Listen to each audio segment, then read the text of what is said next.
Szeretném köszönteni a Nagykátai Sportegyesület felnőtt labdarúgóinak edzőjét, városunk alpolgármesterét, Tóth Istvánt. Mester, fogadja a gratulációnkat a bajnoki cím megszerzéséért és az együttes egész éves teljesítményéért.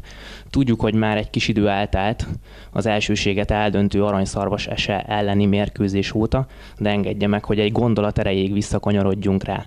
Mit érzett ön és a csapata ezelőtt, a bizonyos mérkőzés előtt, és milyen érzelmek szabadultak fel önökben a 3-as sípszó hallatán? Köszönjük a gratulációt. Úgy gondolom, hogy nem volt egy igazából kiélezett meccs, de bennünk volt a druk, hogy belehibázunk. Annak ellenére nem gondolom, hogy ennek a csapatnak akadály lett volna itt egy középmezőnyben tartózkodó csapat. Együtt voltunk, tudtuk, hogy be fogjuk húzni a mérkőzést. Most talán van egy olyan kis szerencsénk is, hogy a sors is mellénk állt, tehát keveset teszünk mostanában azért, hogy nyerjünk, de hál' Istennek tudjuk így is nyeregetni a mérkőzéseket. Erre szokták azt mondani, hogy egy jó csapatnak szerencséje is van. Nagyon régóta vártak már egy ilyen sikerre. Mit jelent ez a bajnoki cím az Egyesület és a város számára? Hát 24 éve volt utoljára bajnok a Nagykátai felnőtt labdarúgó csapat. Én úgy gondolom, hogy az Egyesület számára ez mindenféleképpen egy óriási kiugrási lehetőség. A város számára pedig azt jelenti, hogy végre az Egyesülete visszakerült egy olyan környezetbe, ami méltó magához a városhoz. A létesítményünk úgy gondolom, hogy nagyon rendben van, tehát a gyermekcsapataink megvannak, az utánpótlásunk, ha jó munkát végez, ezt mutatják az eredményei is az utánpótlásnak. A felnőtt csapatnál igaz, hogy hosszú ideje vártuk ezt a kiugró eredményt, de azért oka van mindennek. Tehát itt előtte rengeteg olyan játékos futballozott, akinek nem volt kötődése a városhoz, az Egyesülethez. Most ezeknek a játékosoknak a száma azért nagyon kevés, egyre több néző van, valószínű, azért, mert a nézők is kötődnek a játékosokhoz. Én úgy gondolom, hogy jó úton van maga az Egyesület. A megye-1-es bajnokság az azért egy más kávéház lesz, mint ami eddig volt, de meg fogják állni a játékosok a helyüket, mert igazi közösségi jó csapat, így ahogy van. Hogyan értékelni az együttes egész éves szereplését? Hát nekem az őszi szezonban azért voltak csalódások. Van ugye 3 vereségünk, és el voltam keseredve ezeknél a vereségeknél, mert nem azt nyújtottuk, amit kellett volna, de föl tudott állni belőle a csapat. Tudtuk, hogy egy jó tavasz kell ahhoz, hogy föl tudjunk kerülni. Partnerok voltak a játékosok ebben. Úgy gondolom, hogy meg fogjuk állni a helyünket föntebb is. A tavasz az nagyon jól sikerült, igazi tavaszi hadjáratot vezettek. Viszont vasárnap egy újabb fontos megmérettetés vár önökre. Miként készülnek a megyei kupa döntőre, mit várnak a találkozótól, valamint hogyan érzi, mennyire volt rögös az ide vezető út? Hát a tavalyhoz képest egyáltalán nem volt rögös ez az út. Gyakorlatilag 3 mérkőzésen kellett túljutnunk ahhoz, hogy kupa döntőt tudjunk játszani. Lényegesen könnyebbek voltak az ellenfelek is, mint a tavalyi szezonban. Egyedül a Gödöllő elleni mérkőzés volt az, ami egy kicsit kócosabb volt, ha bár tudtuk, hogy a Gödöllő egy jó játékerőt képviselő csapat. A Kisnémedi ellen úgy gondolom, hogy hoztuk a kötelezőt, tehát az kötelező volt hozni. A hétvégi mérkőzéssel kapcsolatban pedig épp az interjú után indulok ugye Biatorbegyre, mert akkor játszik bajnoki mérkőzés, most fogom őket megnézni, hogy mégis mire képes a Biatorbegy. Egy mérkőzésen minden lehet, mindent meg fogunk tenni azért, hogy megnyerjük a mérkőzést.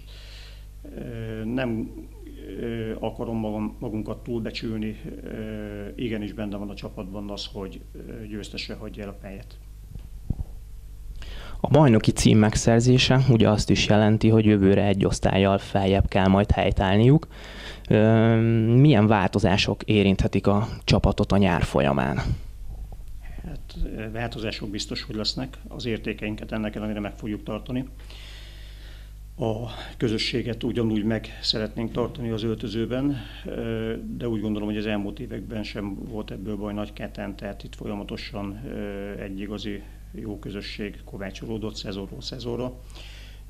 Állandóság szerintem a kulcsa mindennek, állandóságot kell képviselni, és Nagykáta azt képviseli, tehát megvannak a saját hazai játékosaink, és belőlük próbálunk jó csapatot építeni. Természetesen akik itt vannak játékosok, akik kellenek a magasabb osztályhoz, ők nem véletlenül vannak itt, de ők is igazi csapatemberek, illeszkednek ebbe a közösségbe.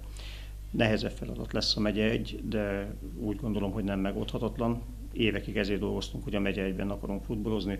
Most azért elég csúnya lenne, hogyha ezt a feladatot nem tudnánk megoldani. Köszönjük szépen, hogy időt szakítottánk, és további sok sikert kívánunk önnek is és a csapatnak is.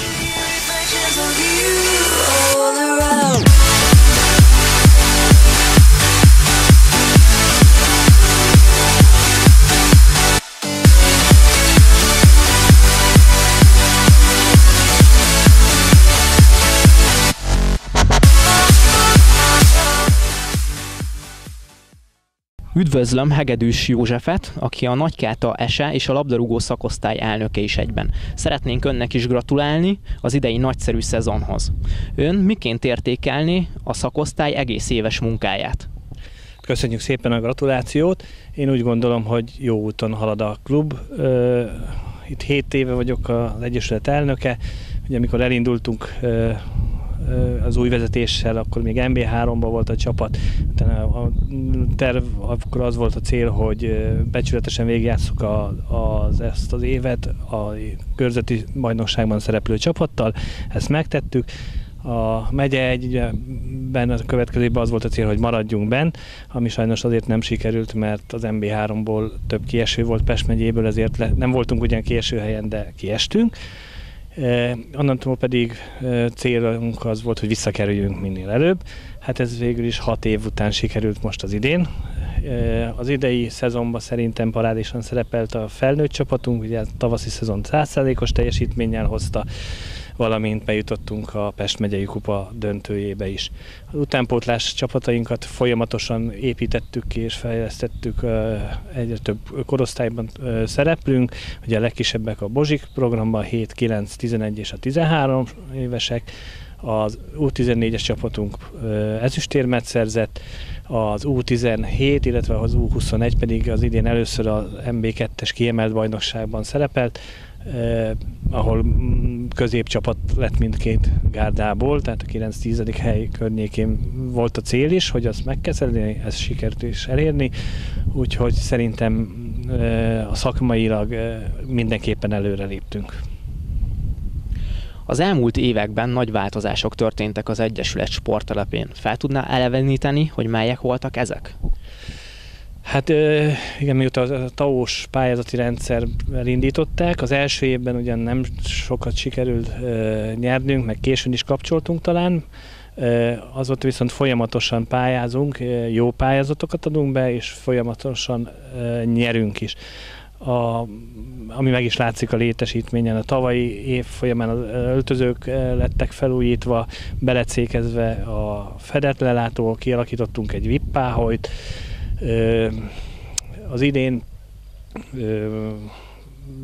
térkövezés fog most kezdődni ebben a hónapban, meg be is fogják fejezni. Vettünk egy eredményjelző táblát, ami a tájékoztatást szolgálja, és ugyancsak most megkezdik a vizesblokkos mosdó kialakítását a régi mosdó helyén, az állóhelyes részen, valamint elkészült 10 millió forintból az edzőpályának a világítása. Az edzőpálya tavaly lett a füvesítés rendbetéve, és így van egy esti mérkőzésekre, illetve edzésekre alkalmas füves pályánk, ami az MLS szabvány szerint készült el, tehát ez egy jó minőségű világítás. Milyen fejlesztési tervek vannak még a jövőre nézve? Hát most beadtuk ugye a következő évi pályázatunkat is, ami infrastrukturálisan szeretnénk befejezni a térkövezést, majd amit most az első körben még most kezdenek el, de nem mindenre lett elég a pénz.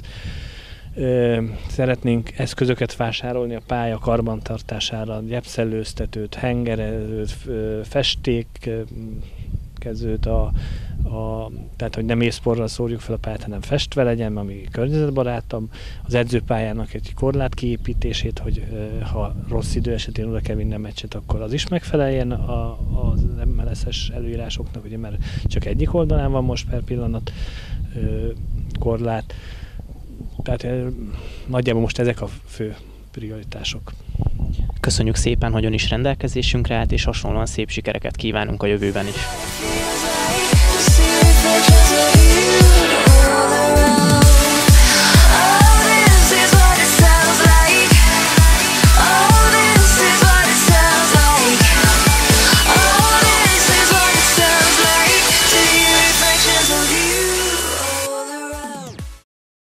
Végül, de nem utolsó sorban köszönjük Gallai Gergőnek, a szakosztály elnökének is, hogy rendelkezésünkre áll. Fogadjon is gratulációnkat a bajnoki cím megszerzése miatt.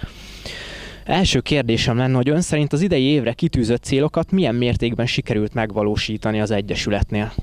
Úgy gondolom, hogy igen sikeres évet zárhatunk, hiszen amellett, hogy a felnőtt együttesünk bajnoki aranyérmet ünnepelhetett, kupadöntőt is játszhatunk, melyre június 7-én vasárnap a Biatorbágy ellen fog sor kerülni. Emellett 2 utánpótlás korosztályunkat is sikerült az idei szezonban, a 14-15-ben az MB2-be nevezni, ahol olyan csapatok ellen léphettek pályára, mint a Maglód, a Jászberény, a Gyöngyös, vagy éppen a Kise. Milyen szakmai elvárások lesznek a következő idényre? Továbbra is célunk elsősorban az utánpótlás nevelés, amit az elmúlt 8 évben, mióta az jelenlegi elnökség regnál, elsődleges feladatának tekint. Ez most sem fog megváltozni, bár emellett természetesen az sem elhanyagolható, hogy a következő idénytől a felnőtt együttesünk a Pest megyei első osztályban fog szerepelni. Az elmúlt évek sikereinek köszönhetően mind felnőtt, mind utánpótlás szinten miként változott az Egyesület és a város megítélése Pest megyei viszonylatban? Hál' Istennek elmondhatjuk, hogy igen jó a megítélése településünknek, mind az eredményekben, mind pedig a mögöttünk is látható infrastruktúrának köszönhetően, hiszen MB szinteken is megirigyelendő az a környezet, ahol a mi labdarúgóink felkészülhetnek hétről hétre, illetve a mérkőzéseiket játszhatják.